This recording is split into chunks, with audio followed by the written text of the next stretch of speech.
If you're in real estate or marketing or, frankly, just, alive and scrolling online today, you've seen it. Oh, yeah. AI can edit a listing photo faster than you can say virtual staging. The tech is incredible. It can smooth out flaws, change the sky, get rid of a dumpster in the driveway. Even furnish an entire empty room beautifully. Exactly. But all that freedom, all that speed, it comes with this huge looming question. Mm-hmm. Where is the legal line? Mm-hmm. Because in California, posting one of those AI-edited photos without some very specific disclosures could take you from a simple MLS violation to something that's, well, basically a crime. It's a massive shift. Okay, let's unpack this because the implications here go way beyond California. This is fundamentally changing professional risk. That's the critical takeaway. It really is. Our sources, especially the analysis from firms like Barnes Walker, they're highlighting this as a foundational change. So our mission for this deep dive is to focus right on California's Assembly Bill 723 AB 723 for short. We need to look at how it's turning real estate compliance from, an internal ethics check into a serious legal issue. And what it means for people outside of California. Especially for professionals in active markets like Florida. The goal is to figure out how to navigate this new landscape before similar laws, or maybe more likely just tougher enforcement of existing laws, shows up at their door. This is about professional survival, really. Okay, let's start with the hard rules. What exactly is this law? So we're talking about AB 723. It's adding a new section to the California Business and Professions Code, Section 1140.8. It's coming up soon, right? January 1st, 2026. And the scope. The scope is absolutely massive. So it's not just the MLS. Oh, no. It applies to any advertisement or promotional material. So yes, MLS listings, but also your social media posts, print flyers, email newsletters, even signs. If it's advertising the property, this rule applies. And what's the definition of a digitally altered image? I feel like that could mean a lot of things. It's surprisingly broad. The law defines it as anything altered with software or AI to, and this is the key phrase, add, remove, or change elements within the image. So any intentional change to what was actually there. Exactly. It's the modification of reality. Can you give us some of the specifics? Because I think most people hear this and they just think, virtual staging, throwing a couch in a photo. That's definitely part of it, but the list is way more detailed. It explicitly calls out fixtures, furniture, appliances, flooring, walls, even paint color. Okay, the interior stuff. Right, but then it goes to hardscape, landscape, the facade of the house, even floor plans. But here's the part that really catches people off guard. What's that? It also covers elements outside of or visible from the property. So you mean like the view? Precisely. Streetlights, utility poles, the view through the windows, even the neighbor's house. So if you edit out the neighbor's messy yard or that ugly power pole, you've just triggered this law. Wow. Okay, so as a photographer, where's the line? What's a normal routine edit versus something that's going to get me in trouble? The law is actually pretty helpful here. It carves out specific exceptions for standard edits. Like what? Things like adjusting lighting, sharpening, white balance, color correction. The basics. The basics. Angle straightening, cropping, exposure. The law says any edits that do not change the representation of the real property are fine. You can make a dark room brighter. That's okay. So if I brighten a photo of a living room that was shot on a cloudy day, I'm good. You're good. But if I use software to change the wall color from beige to a trendy gray, because it just photographs better. That's a material change. Now you're subject to the law. The second you add something that wasn't there or you take away something that was there, you've crossed the line. And once you cross that line, there are specific things you have to do. Exactly. 2 core requirements for full legal compliance kick in immediately. Okay, and this isn't just, a suggestion. What are the 2 ironclad mandates? First, you have to have a reasonably conspicuous notice. It has to clearly state that the image has been digitally altered. You can't bury it in tiny print. And the second one? This is the documentation kicker. You must provide access to the original, unaltered image. That's the real logistical challenge for a lot of people. Let's talk about that challenge, because saying provide the original is easy, but how do you actually do that across, say, Instagram, a flyer, and Zillow? It depends on where the ad is. For something like a social media post or a print ad, you have to use a link, a URL, or a QR code that takes someone to a public place online where they can see the original photo. And you have to maintain that link. You do. But if the ad is on a website you control, like your own brokerage's listing page, it's even stricter. You have to put the unaltered image right there in the post, either next to the altered one or so you can just swipe to see it. Okay, that brings up a huge friction point for agents. What does reasonably conspicuous even mean on a tiny phone screen? Mm. And isn't putting digitally altered on your photo just, handing your competitor an advantage? That is the marketing trade-off, 100%. The sources suggest reasonably conspicuous means it has to be legible and close to the image itself. Right. The law isn't trying to stop beautiful marketing. It's trying to stop undisclosed changes. And yeah, it might diminish the appeal a bit buyers are getting, as one source put it, nauseated by AI distrust, but it protects them from being misled. And here's where it gets really interesting. We're moving way beyond just a marketing problem or a simple MLS fine. The sources are framing this as a potential criminal offense. Why is the risk escalating so dramatically? It's because of where the law is placed. AB 723 sits right inside the California real estate licensing law. And what does that mean? In California, if you willfully violate the licensing law, it can be prosecuted as a misdemeanor. A misdemeanor, that's a whole different ballgame. It's night and day. An MLS fine is an administrative slap on the wrist.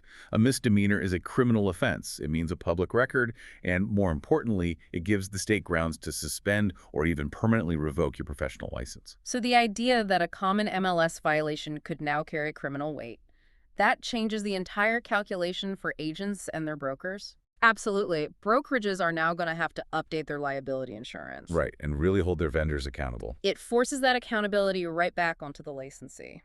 So let's talk about virtual staging. It's standard practice now. So how does this new law affect it? Agents need to be really careful about what kind of software they're using. There's a big difference between different tools. Okay, explain that difference. What's a risky, say, generative AI tool versus a safer staging program? You have to watch out for structural changes. The generative AI programs, the ones that, as our sources warn, completely remake the entire image. Right. They can actually change the shape of a room or the texture of a wall or add an architectural element that isn't there. That's a huge risk. So what's the safer option? The safer programs are the ones that just apply design. They only add superficial things like furniture and decor without changing the bones of the room. Now, both still need disclosure, but the generative ones open you up to much greater risk. What about something really simple, like a sky swap? Everybody does that. The photographer shows up on a cloudy day. You want that perfect blue sky. Still requires disclosure. Really? It changes an element that is outside of or visible from the property. AB 723 just removes all that gray area. Okay, so what about removing, I don't know, a moving pod from the driveway? Or some kids' toys? Still an alteration. It changes the representation of what is currently there, so you have to label the image as digitally altered, and you've got to provide the original. And the positive idea behind all this red tape is just protecting the consumer.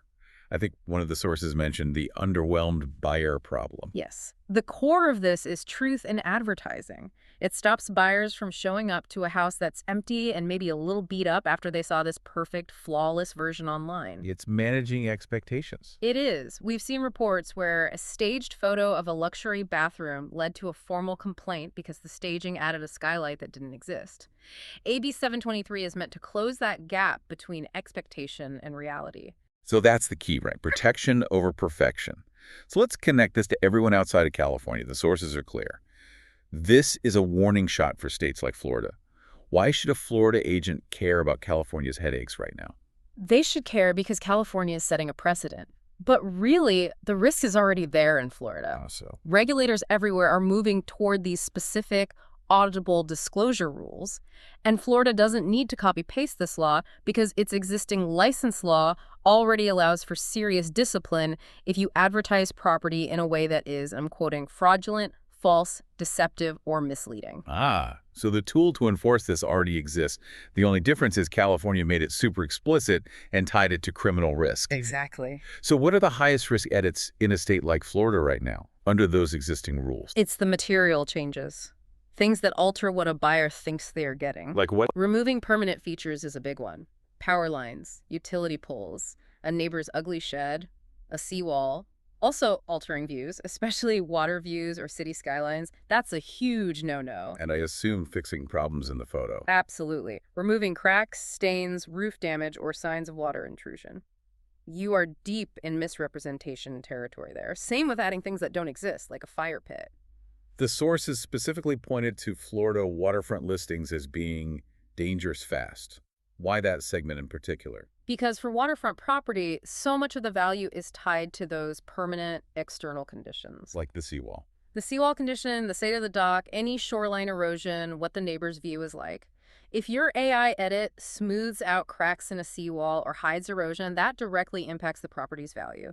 That's a textbook case of misrepresentation under existing Florida law. No new statute needed. So the smartest move then is to just start adopting a tougher workflow now, no matter where you are. It's proactive. It's about building a California-style workflow as your own internal standard. Okay, so what are the concrete steps a Florida agent or brokerage can take? It's basically policy, documentation, and vendor management. Break that down. First, create a dead simple policy for your team. Just write down one rule. If an edit changes what a buyer would think is physically there, we disclose it and we keep the original. Simple, memorable. That simplicity is key. But the real work is in the documentation, right? Yeah. How do you keep records without it becoming a total nightmare? You need a system, a clear folder structure for every single listing, originals, edited for MLS, virtually staged. The goal is to be able to pull up that original unedited photo in 5 minutes if a regulator calls. And you have to put that on your vendors too. 100%. You have to require your photographers or editors to give you the original files and a list of the edits they performed. That creates an auditable trail. So good faith disclosure really is the best defense. Even if Florida doesn't require specific wording yet, what kind of language should professionals start using now? To be clear and direct, for a general edit, this image has been digitally altered for marketing purposes. What about for virtual staging? Be specific. This photo is virtually staged. Furnishings and decor are digitally added and are not included in the sale. For a sky swap or twilight shot, this image has been digitally enhanced. Landscaping and sky may be adjusted. That makes sense. And by the way, this added compliance work, agents can start charging for that. It's liability mitigation. It's a service. That's a great point. Turning a liability into a line item. So what's the ultimate bright line rule here for everyone, regardless of where they are? The bright line is this. Don't remove external obstructions or fix defects in photos that are meant to show this is what it looks like now. But what if you want to show potential? Then you label it as such. Use a concept render or an architectural drawing and label it clearly, potential remodel concept. That's different. That's not misrepresenting the current state. It's showing a future state. So what does this all mean? It means the move fast and break things era of digital real estate marketing. It's over. It's officially over. Disclosure and meticulous documentation are now the keys to managing your risk. The biggest danger isn't the AI itself. It's making a material change without telling anyone and without keeping the proof. Exactly. And, AB 723 isn't just some quirky California law. It is a foundational move toward enforcing truth in advertising for the biggest purchases people make. Right. This precedent suggests that other digital marketing tools for any major purchase really might face similar rules down the line. Think about a used car with its scratches digitally removed, or a complex insurance policy visualized with misleading graphics. So what other industries could this hit next, as that line between enhancement and deception just keeps getting blurrier? That's the question to think about. Food for thought. That's all the time we have for this deep dive. Thanks for tuning in.